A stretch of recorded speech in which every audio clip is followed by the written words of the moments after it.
Gabi na. Okay, tapos na yung trabaho niya. Sige, preso.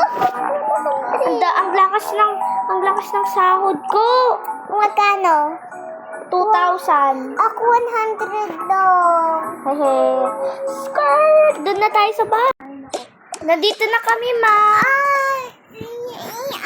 Anak, ang tagal na umuwi. Inabot pa kayo ng alas 6. Madami na kaming pera, oh. Ayan o, ako 100 yung sahod ko. Kami 2,000. Pwede na tayo bumili. Pwede na kami tayo magrento ng bahay. Bukas ng maumaga, bibili tayo ng bago nating bahay. In the morning.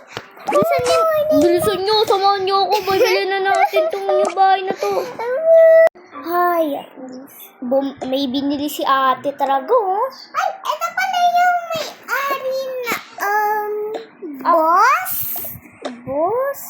Okay, bibili mo itong bahay na to? Okay. Okay, nasan yung pera para sa first rental niya? Na po. May discount kayo, so meron kayong 1,000 pa. Yay, 1,000. Bye-bye!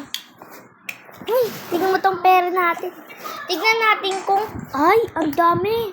Oy, may free. Tapos may pagkain.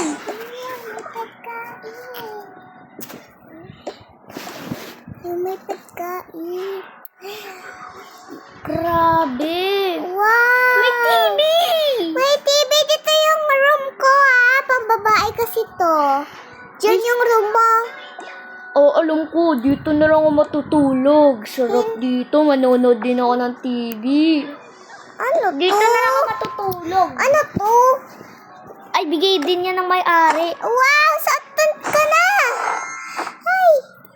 Ilang buwan ko na to hindi na. Wow!